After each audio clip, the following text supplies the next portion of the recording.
You're starting again. You're starting again. All right. It's live. We are now live. And good afternoon. Today is Friday, February 21st, 2020. Today, we're going to talk about Apple's guidance update, what's going on with the March event, something about default apps, and a whole lot more because this is the iMore show. And of course, joining us this week, as usual, the wonderful and enigmatic Renee Ritchie of Vector. Welcome to the show, Renee. I feel like I'm the least of us this week, so I'm just happy to be here. This week, you might be the least of us. And also joining us is iMore Show's expert therapist and head of anxiety-videos.com, Georgia Dow. Welcome, Georgia. Can I be enigmatic as well? You can be. I just want to steal sometimes. Renee's. I just want to steal Renee's. You're 10% more enigmatic than Renee, but we don't know it. Special guest joining us today who is about 9,000% more enigmatic than all of us combined is Vyyyper, Vyyyper, for those of us listening and who don't already know the man about tech. Vyyyper, who's got his amazing, wonderful YouTube channel, One Vyyyper. That's the number one, Vyyyper. Welcome to the show, Vyyyper. Woo! Hello. How are you all doing? Great. We're very excited. Really great to have you. Thank you for having me. Yes, so it's awesome. Yes, we're so excited. I've had the privilege of being on Vyyyper's show, so it felt like we had to bring him here too. Otherwise, we couldn't get the same sort of fun going on. And Vyyyper, we see you all the time on our live stream, and it's so great to have you here. So seeing you live and talking with you face to face is such a joy, considering we've been kind of like seeing your chats on our YouTube channel, every week. So it's like everything's coming together now. It's great. Absolutely, and I feel the same way. I've been watching Renee and Georgia do the show for a very long time, so to be on here myself today is just crazy. It's so great to have you. Yeah, the iMore show's 6, 7, 8 years old. You guys have been doing it for a real long time. Almost 700 episodes. It's going to be soon. Yes, coming soon. We're almost there. Wow. Let's start off with Apple's note to investors about the second quarter 2020 guidance update. Renee, you and I listen to the earnings call every time they have one. And what was interesting at the time, this was, I think, January 20th, if I remember. I might have the date wrong, but it was in January. They had their first quarter earnings call, and they gave a wider than usual guidance, which is unusual, but it was specifically because there's some unknowns about what was going on with the widespread coronavirus now being identified as COVID-19 or COVID-19. So they, at the time, had a wider than usual guidance, but still had a lot of hopes and positivity that things were going to kind of ramp back up and get okay. They were hoping that after February 10th, that things would sort of get back to going, but it turns out that there's a lot more going on, a lot more widespread issues, a lot of people that are sick, or a lot of cities and towns that are being told that they can't go back to work, even if they're well and they want to go back to work. There's a lot of quarantining going on. So then Apple recently, just this week, it was on February 17th, they sent out a update to their investors that is basically saying, we are just not going to have guidance. So tell me that is such a strange thing to say. That's you guys just don't get guidance for Q2 right now. That might change, but how is that, Renee? Yeah, so there's two schools of thought on this right now. And one is that it was impossible to see this coming, that the Chinese government downplayed, or maybe they didn't even fully understand the scope of the coronavirus, of COVID-19, and they just didn't provide enough information at the time. And Apple was anticipating that the plants would open up where they produce a lot of the devices that we have, but also that Chinese retail operations would resume because the stores have been closed.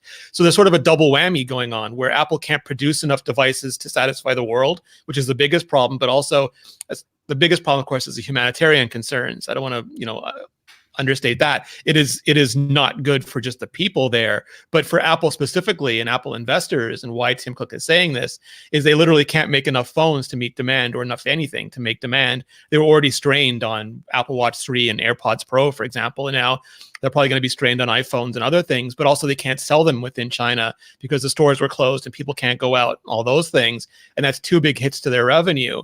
The other school of thought, though, and Ben Thompson said this week, is that it's their job to do this better. Last year, they were surprised by the downturn in the Chinese economy, and this year they're surprised about the severity of coronavirus. And it's hard to be sympathetic with Apple being surprised in a market that's as important to them as China.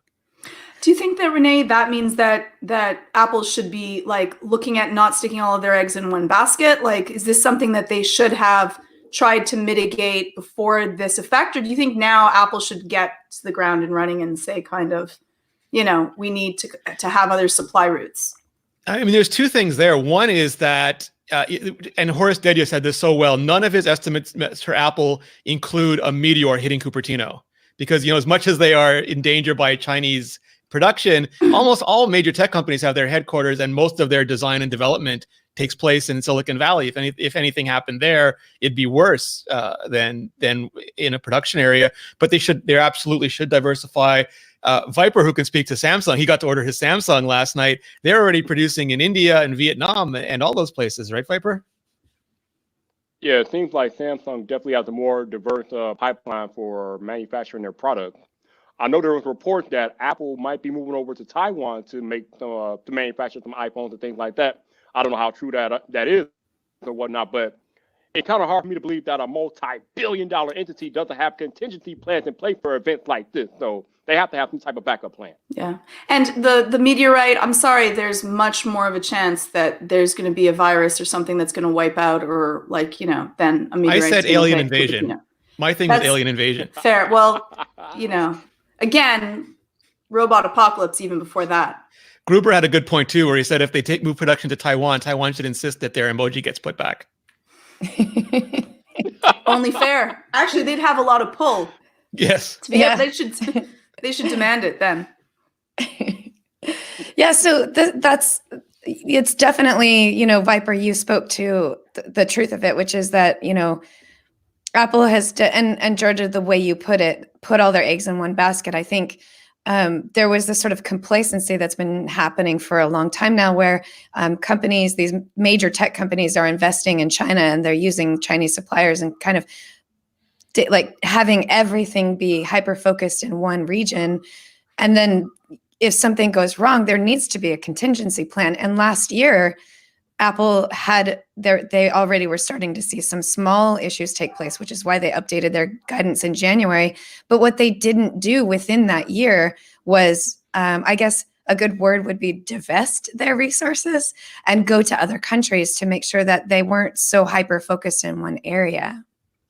Yeah, it's also tough because as much as Apple is investing in China, it's really China investing in China. Like, they have built up the Shenzhen industrial zone. It's going to be one of those, it's going to be one of the biggest cities in the world soon. And it did not exist 40 years ago. And you look at the complacency or the urban decay that we have in North America. We chose, as a people, not us individually, but our governments and our businesses chose to not invest in North America. They chose to move business outside to make more profit.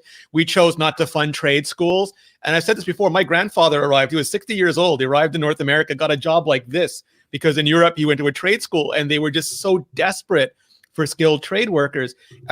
The US and Canada need to build massive industrial areas and invest heavily in teaching technical skills to students. Like, if you don't want to go to university and get a bachelor's, you should be able to go to a technical school and get metal work and machine work and silicon and all of those things.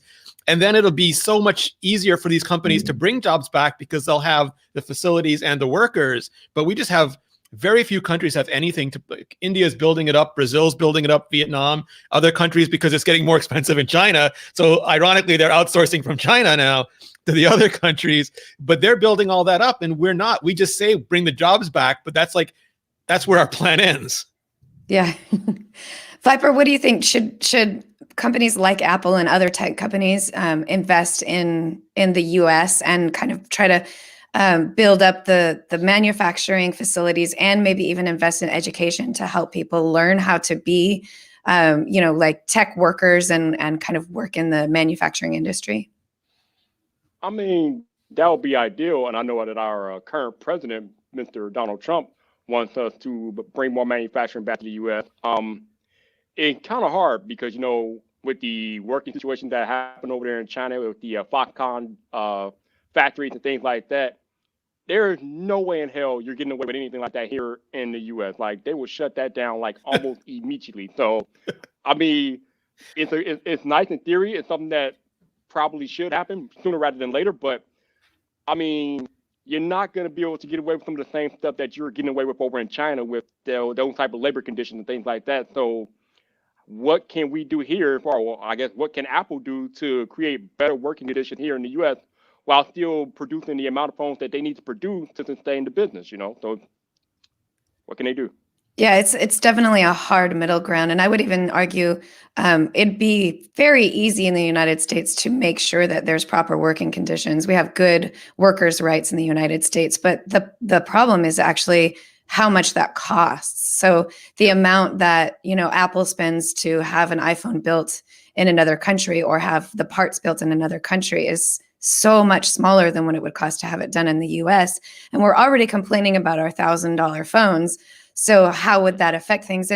And you can't say that, well, because Apple's this multi-billion-dollar company, they can just take a hit a little bit, because we saw when the trade wars were kind of coming into play, and there were all these tariffs that were getting levied, that there was this big hoopla about, is Apple going to raise the price of their phone or their Mac because of these trade tariffs? And so there's clearly there's a lot of what is going to happen, what could happen. So just raising the cost of labor to build an iPhone or any phone isn't just as cut and dry as, well, they can just, not buy their 30 yacht this year, which, in a way that is kind of true. Cost $8,000.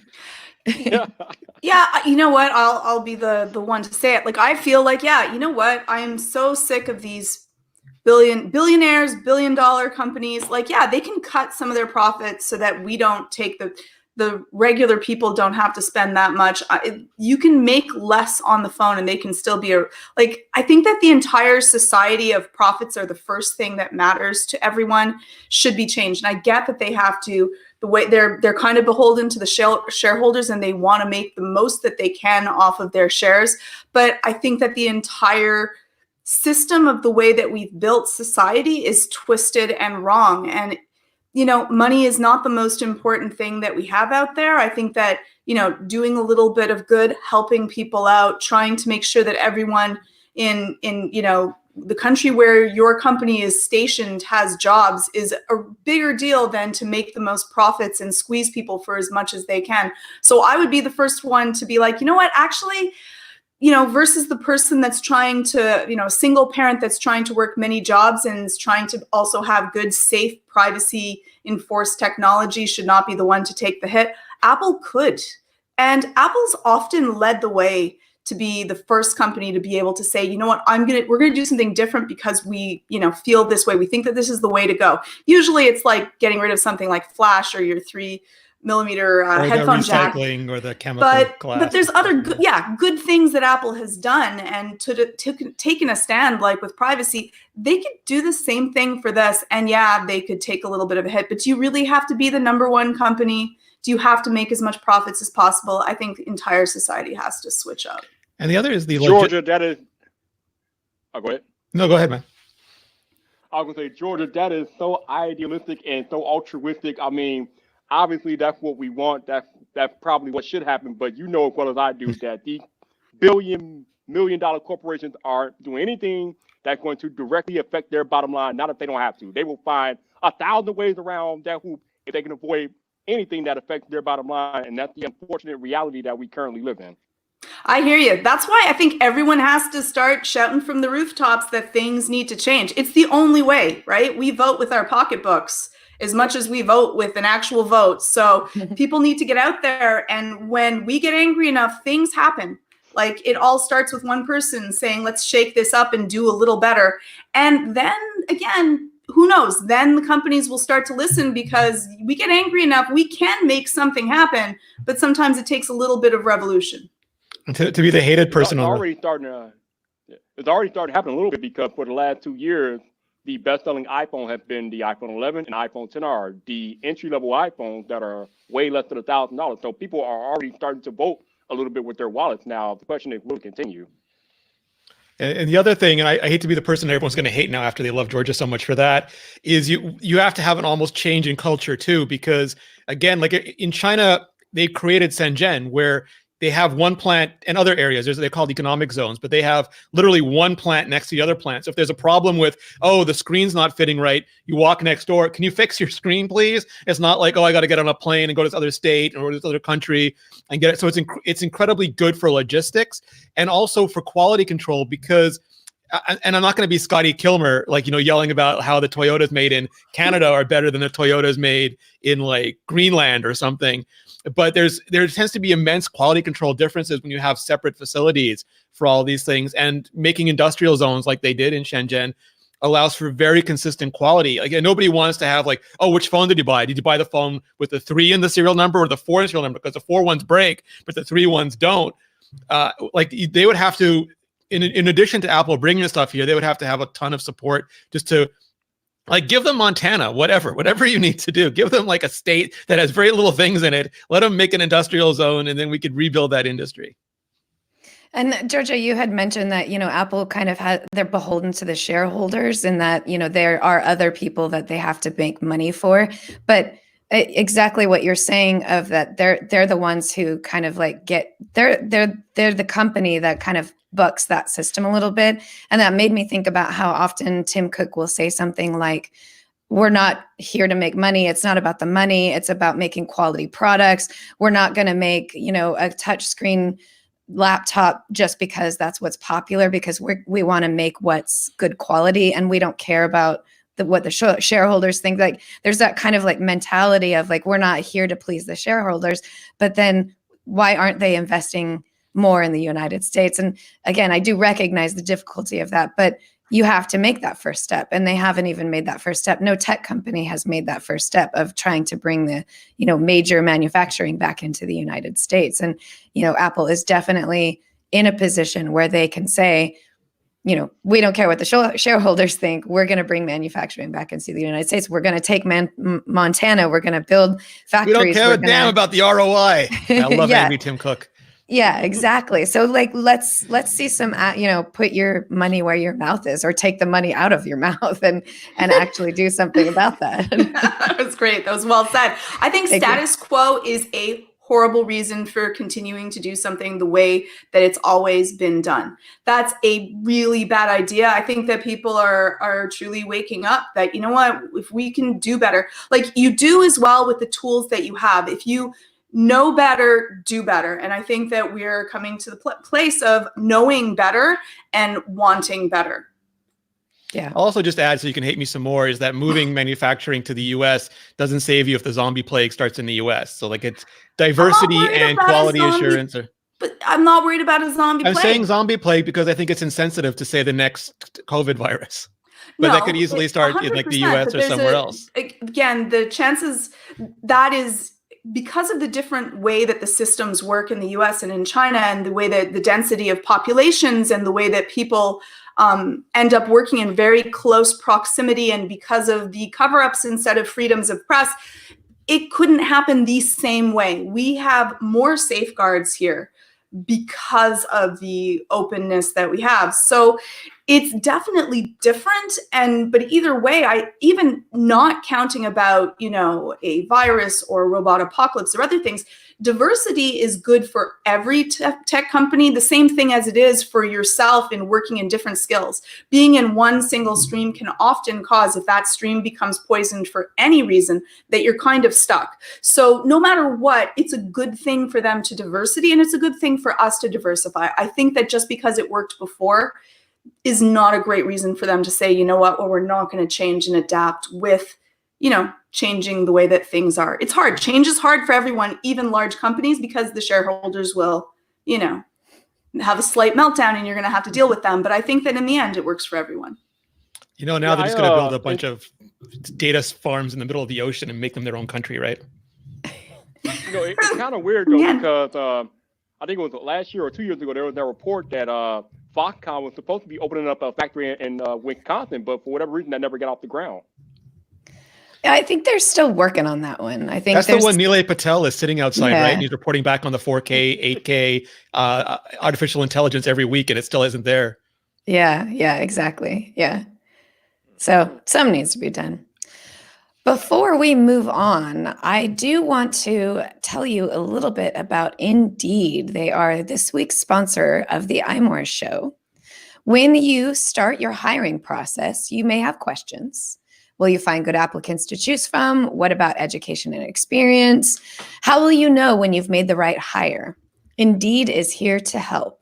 Millions of great candidates use Indeed every day to find their next opportunity. You can post a job in minutes and use screener questions to help create your short list of applicants fast. Also, you can add skills tests to your job post so you can be confident in your applicant's abilities. Their library of more than 50 skills tests range from industry-specific skills like accounting to general aptitude tests like critical thinking. Maybe they have some manufacturing skills in there too. Indeed gives you the smart tools to make hiring decisions quickly and to be confident that you're making the right hire for your team. You can post your job today at indeed.com/iMore to get a free sponsored job upgrade on your first posting. That's indeed.com/iMore. Terms and conditions and exclusions apply. This offer is valid through March 31st, 2020. Thank you, Indeed, for being a sponsor of this week's episode of the iMore Show. So that was the biggest news of the week, but there was a couple other little things that came into play. Let's talk a little bit more. I know we've brought this up quite a few times, but it's in the news a lot. The March event that usually happens every year with Apple, but it's never a guarantee. Sometimes it doesn't happen, but it does usually happen. We're getting close to the time of the year where we might actually, get the invite. So there was one rumor that came out saying that it will happen on March 31st, that the event will take place on March 31st, which definitely seems like that's about right, that we're going to see that around that time. Apple usually will do a March event at the last Tuesday in March when they do it. So that fits. But then there's also a lot of other situations, like Mobile World Congress has been canceled. So that's kind of this big blow to the tech world. And this is also due to the COVID-19. They're through, just security, or not security, but like sort of assessing the risk involved of spreading of a virus. They just decided to cancel. There was a lot of companies that dropped out because of that. A couple of tech companies have also dropped out of the Games Developer Conference. GDC, as far as we know, is still happening. They're not canceling that. In fact, I don't think that they would, because they're not so heavily focused on sort of bringing in these companies. It's more about the games, and they don't need the companies as much as they want to talk about the games. So I don't think that will get canceled at all, even if more companies drop out. But it definitely leads to this kind of, will a March event happen? And depending on how long the spread of the COVID-19 goes on, are we going to see like WWDC drop out? Because we are seeing, in this is like convention season, we're seeing more and more companies starting to like assess that risk and decide whether or not it's something they should do. So Vyyyper, do you think a March event will take place, first of all? And do you think that the spread of the COVID-19 will have any effect on any of the Apple events that come up this year? It's interesting because this is the topic I broached on Twitter a couple of times. First of all, I think we have to assess whether or not there will be a March event, and there seems to be a lot of rumors and talk of it actually happening. So, and it will make sense given the fact that we have these iPhone 9 rumors, or iPhone now, as it might be called, rumors and things like that. So more than likely, we will have a March event. However, I am of the personal belief that there is no way in hell Apple is canceling this March event if it's happening. Why do I say that? Because they just saw Samsung launch their successful Unpacked event without a hitch. There's no way in my mind that Apple is going to allow Samsung to show them up. It's not happening. Apple's not having any of it. So if there is a March event to be had, you better believe Apple's going to have it unless this coronavirus becomes a global emergency or something like that in the next few weeks. This March event is going to go down. It's happening. I like to hear that. That makes me excited. I'm really hoping for a March event, so I like to hear some positive vibes about it. Yeah, I mean, it's interesting because VidCon Europe is happening right now. Nobody dropped out of VidCon Europe, but that's not, to your point, Lori, the companies that are dropping out of GDC, it's so far Sony and Facebook, which makes Oculus. And GDC really is a developers conference where developers go there to learn about all the new techniques and technologies and platforms and what have you that they're going to be building games for in the next year. So it really is much more like WWDC than it is Mobile World Congress, where a bunch of vendors come in from all over the world and show off new technology. That was a mix of a lot of those people having to come from China, where there's still a lot of travel limitations in place, but also companies that were afraid that, their workers didn't want to go. And if somebody does get sick, they're exposed to a lot of litigation. So it became a big problem. An Apple event would be like Vyyyper said, like the Samsung event, like it'd just be a bunch of media people going there. And some of them might refuse to go and they'll send other people or whatnot, but it's just one company, Apple. So my thinking is, the only hitch is whether they'll have products to ship in a timely fashion, because nobody wants an AirPower or an AirPods. And if the production is significantly delayed, if they can't launch it in early April and it's going to take until late May or June, I think they'll just wait and do it at WWDC, because then it feels fresh. And they're not announcing flagship stuff. If it was like the iPhone, I think there'd be no way in hell you could stop it. But this is like the entry-level iPhone. And they're not going to be as keen for people to put that side by side with the Galaxy S20 Ultra, a Galaxy S20 Ultra, iPhone 9, very different markets. Very, very, I think the iPhone 9 is going to be about the size of the Galaxy S20's camera bump, just to put things in perspective. So if they can ship the iPhone 9 and, whatever else, the AirTags and the car key, if everything else is in place, then I think they have the event. If they can't ship within a 2-week period, then I think they consider WWDC as a backup. But we're in such a deficit. We're in a tech deficit, Renee. I need tech. Because you're not buying your flipping Android phones, George. If you were buying all the flipping Android phones, you'd have both your hands full. I'm in the Apple ecoverse. I can't switch over now. No, I want Lori this. wants one so Is that enough? Just wanting it? Lori wants it. No, I am in complete agreement with you, Georgia. Don't mess with our Apple events. Leave them alone. Let's keep them going. I know it's so true. I want, please. I just hope it. Plus, it's really exciting and get to see what's happening. And you're right, Renee, the competition isn't there, but Apple has not minded things being in high demand and you cannot get it. Think about the gold iPhone. Holding one was, You just want your new keyboard. You're like desperate for them to announce the Air with the new keyboard. I would love that. And the tags. I'm not going to lie. Those Apple tags, I will lose everything. It'll be on everything that I own. The dog, the kids. I've been walking around. Beep, beep, all beep, of it. beep, Are you beep. kidding? No, really. So do you think, Renee, you might actually be able to speak to this a little bit better than I could. But in my mind, anything that Apple had planned to release in March, the production of it would have already been almost complete by the time the spread of the coronavirus had such a negative effect on the supply chain. So what I'm thinking is, maybe the iPhone 12 will have issues, but the iPhone 9 or whatever the iPhone that will come out soon, that one's already ready to go. That one's already boxed up and ready to go, and it's not going to have. My guess is that because every year the production lines in China shut down for like a week for Chinese New Year, that Apple probably didn't begin production, because if the event was going to be at the end of March, they would probably think that the entire month of March could be spent on production. They would have anticipated that people would come back, middle of February. They'd have a good 6 weeks to ramp up on production. That would be the first batch. They sent it over and everything would be great. And that would give them enough time to, get the latest version of iOS burnt onto them, like flashed onto the motherboards, make sure everything, like quality assurance, everything is there. Because Apple's like, they will sprint as fast as they can till they literally hit the wall of that finish line. Sometimes they miss that wall and we all notice, but like they really do sprint. So my guess is they thought that they would have a good 6 weeks after Chinese New Year, Lunar New Year, to ramp up production, and that hasn't worked out. And maybe they can ramp up a baseline of product, not enough, I don't think, but a baseline of product between end of February and end of March.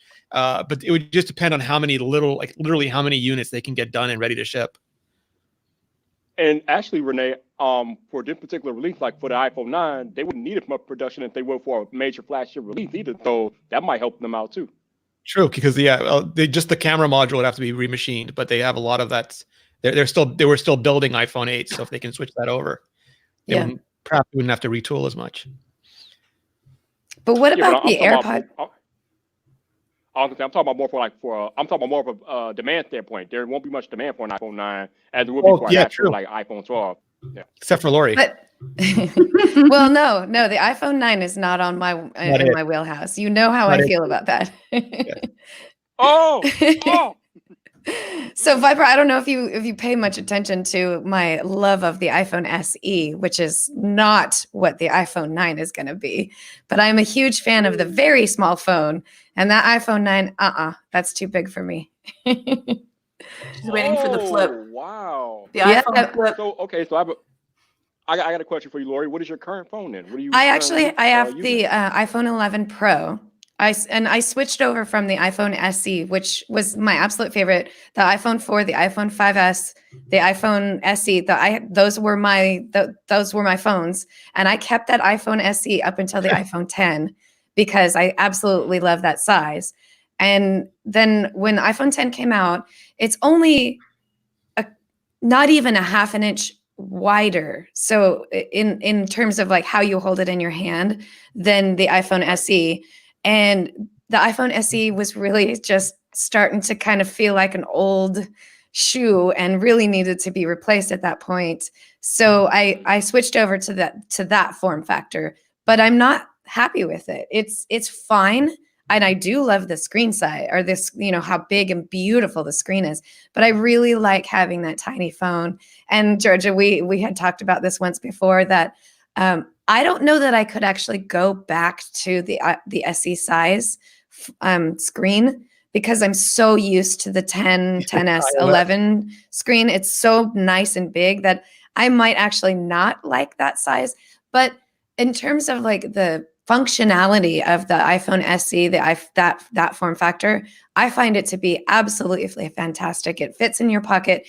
You hold it in your hand easy. I don't know about you guys, but when I hold my iPhone 11 Pro one-handed, it just feels too top heavy for me. And that I've never had that experience with the iPhone SE and that form factor. I've never felt like the phone was too big or too heavy or too awkward to hold with one hand. And that's why I'm always, and I know, Renee, we're never going to get that back, because the iPhone 12 is going to be smaller though. You'll be happier. I do like this. Yeah. So I'm not going over. From like early CES, we went to one of the CES shows, and it was the first year the Galaxy Note came out, and Samsung put them on all the tables for the media people. And we just unboxed it, took it out, and I was sitting with Dieter Bohn, and he just started stacking Palm Veers on the back of it. And I think he managed to get like 4 Palm Veers. And I just imagine now you have like the Galaxy S20 Ultra, and Lori's like stacking 4 or 5 iPhone SEs on the back of it. Yep. It's too big. So I'm in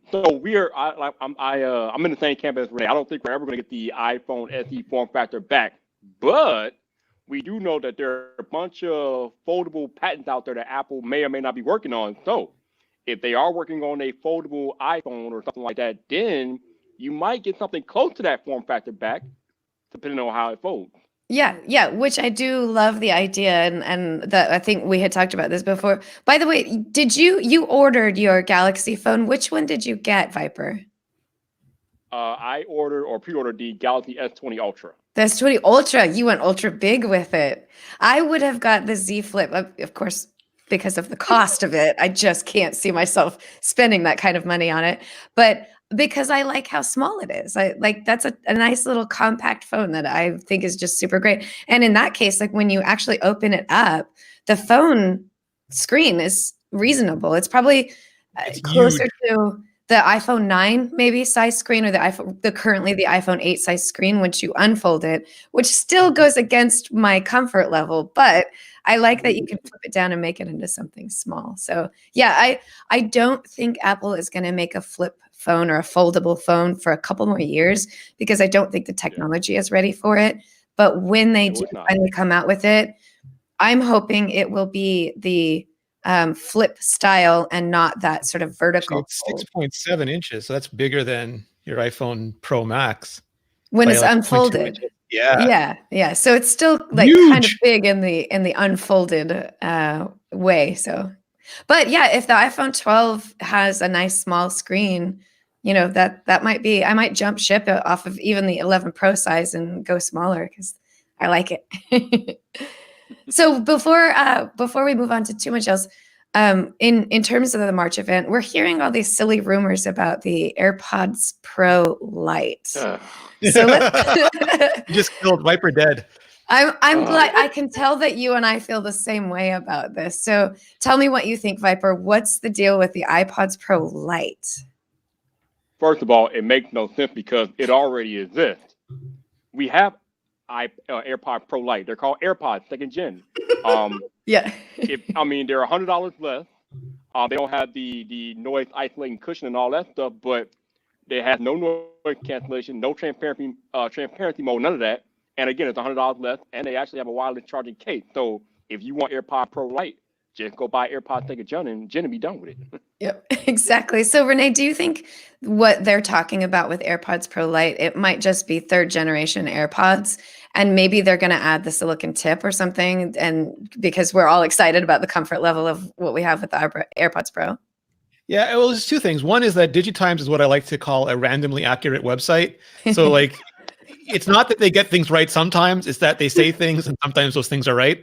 And the other thing is that there's this funny thing about Apple people. It's like when a new version of AirPods come out, people are like, damn, they didn't change it. They don't fit in my ears. Apple's the worst. And then the minute there's a rumor they might change them, we're like, why is Apple going to change it? I can't take the other ones. These are the only ones that fit me. Damn it, Apple's the worst. So you only ever hear from the people who are upset about something, and it sort of skews your views on what is and what isn't good, because the people who like something don't really talk about it, like not like love it. If they love it, they say things. But if it's people who's just, yeah, it works for me, they don't publicize it that much. It's only the people who complain. So kind of there's a volume distortion out there. But I think that both those things could use improvement. I'm not saying take anything away from anybody, because they get mad if you think they're going to take something away. But I think both the AirPods and the AirPods Pro could be evolved in a way that they fit even more people, even more comfortably. And that's what I'd like to see, whether it's you can keep a flat tip on, but if you don't like the flat tip, you can pop it off and put on an internal earpiece. And maybe there's a better spongy form that will let the earpieces stay in for more people. Maybe they could change the material so they're not as slippery as a Galaxy flip phone, and they're not like just sliding out your ears, even if they would otherwise not, if they were slightly tackier material. I think there's just so much that they can still do. I hope that I don't believe this light, like Apple just never used the word light. You have the word air. It's beautiful. Yeah. The word light, it seems like a toy. Just make something better. They're not making a third AirPods now. Like, can everyone kind of agree this is probably not happening now? We don't need one now. I'm totally with Vyyyper. They've got the regular, they've got the Pro. These are not in such high demand that a third would make any economic, stock. No one's going to be happy about having a third. Then you really don't know what to buy. Now you know what to buy. You really want is in-ear without noise canceling, so that they're not quite as expensive. But then that's just AirPods third generation. But with the tips. The change of the tip. And to further Jordan's point, though, think about how long it took to get AirPods 2 from AirPods 1. It took like 3 years. So yeah, we're in agreement on this. We see eye to eye. It's way too early for us to be talking about new AirPods. Way too early. Yeah. I would not be surprised to see a third generation AirPods. I just don't think that they're going to call them AirPods Lite or AirPods Pro Lite, because that's where it gets really silly. So do you think it's going to be at the March event? Well, to be honest, with the spread of the coronavirus, I question how much Apple could bring to the table at a March event. I think if there was no issue with the supply chain, at the March event, we would see an iPhone 9, an updated iPad Pro, the AirTags. Honestly, I don't think we would see the AirPods 3 or whatever at the March event. Yeah, I think they would postpone that maybe till the fall. Yeah. We didn't even get the AirPod Pro at the iPhone keynote. They just dropped that in a little later website release thing. Same with AirPods too. They came out exact same week as the March event, but they didn't put them in the March event. I guess because it was like Oprah or AirPods. Oprah always wins. That's just the answer. She's like Batman. Never bet against Oprah is the rule. So maybe like the third generation AirPods would be like something that would drop on at WWDC, not even necessarily announced on stage, just that week or something like that. That might be. If there's something compelling that you could demonstrate, it's good for them to demonstrate it, because otherwise, like, there's just chaos in the media when something comes out, nobody knows what it is. So it's always better. Like, I always think the smart battery case would have done so much better if Apple had just given it some stage time, because people are like, oh, it's expensive and it doesn't have a lot of battery, and like, they didn't understand the efficiency aspect of it. And if Phil had explained that on stage, but I think most people get AirPods now, like, unless it has some revolutionary new feature that they really have to, no, wait, there's more. I think that's fine to just drop in a press release. Yeah, definitely. Right. So once again, tags. Are we getting the tags? Is there more rumors that we're getting the tags? I'm a little excited. Yeah, there is another new rumor that we're getting AirTags soon.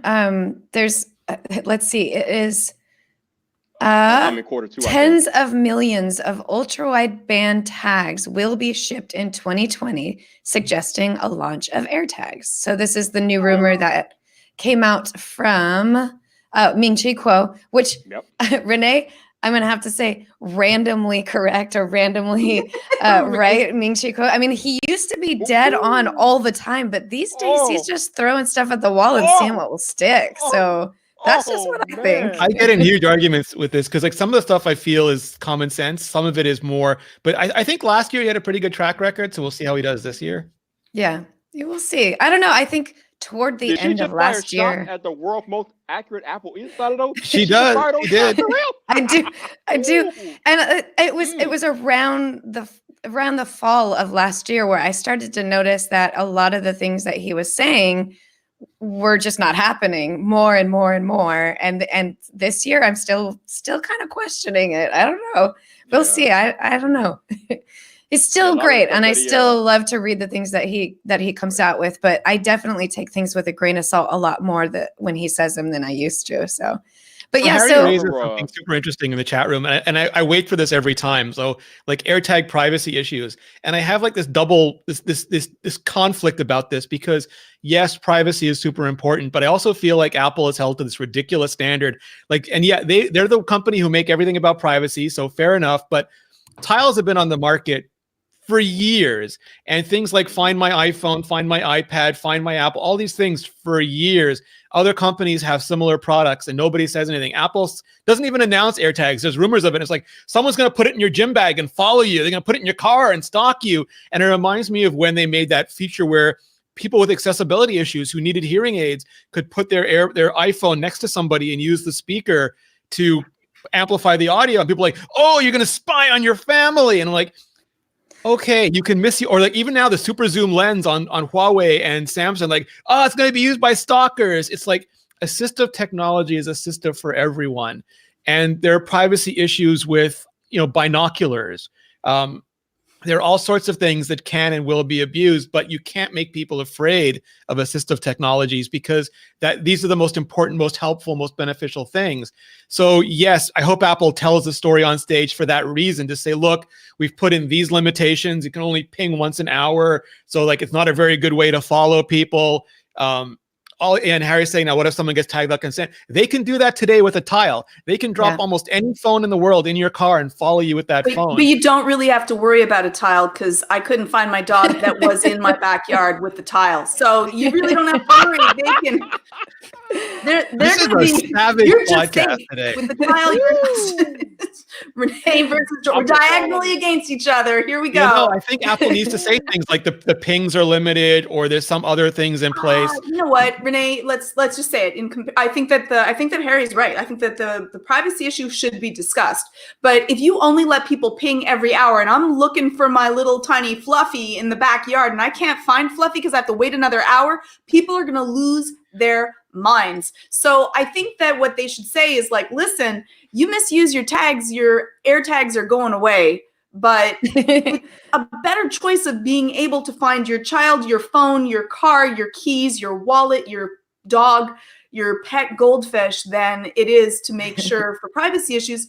Because yes, you're right. These privacy issues have always been there, but it's going to be a headline for Apple, right? Like the Motorola Razr phone and the Samsung phone had there were like these controversies this week. I didn't see them anywhere on mainstream, but like if someone had said Apple, like if iFixit had said they had an Apple special relationship and wouldn't comment on an Apple phone, that would have been on the front page of every business publication within 13 seconds. So it's going to make headlines. Yeah, when in terms of the privacy issue with tags to everyone, and I'm in agreement. There could be people out there who will slip an Apple tag into your purse and try to follow you around with it. But guess what? There's at least 5 major companies that offer the exact same thing, and those you can follow people around the same way with that. So. And honestly, if I was rifling through my bag and I saw this weird piece of plastic in it, I'd throw it in the garbage. So, and it's not going to be small. It's not going to be small. It's going to be large. And let's be honest, there's no way that Apple tags could be. Oh, just make them so expensive that nobody would want to put one on somebody else. Right. Just oh my God, it costs the same as a. Make the bullets $5,000. $1,000 for a stand. Right. Oh my God, $1,000 for a tag. Right. Oh, it's only going on the dog I love, not the dog I kind of like. No, for sure. And no matter what, it will not be close to as creepy as Facebook. Yeah, right. You want to talk about stalking? Facebook is being fired in the live stream tonight. Yeah, Vyyper and I are going like this. We're kind of.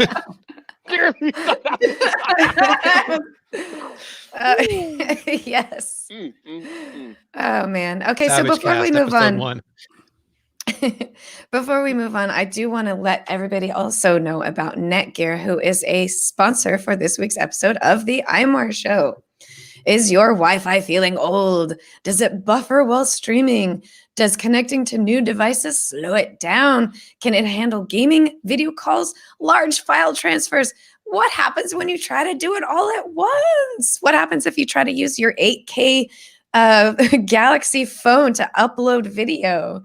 It doesn't matter how fast your internet connection is if your Wi-Fi router is old and outdated.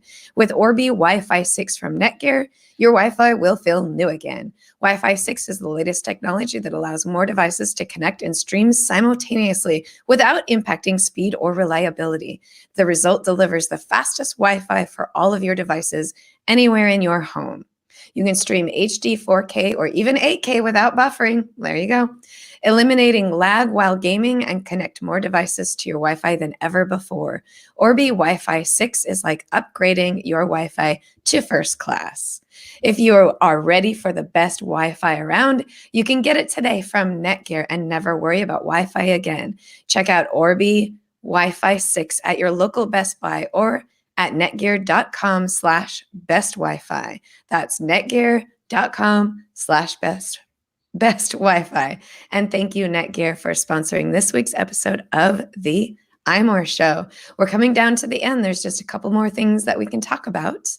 Let's quickly mention Larry Tesler, who was the inventor of cut and paste technology. He was also an Apple scientist.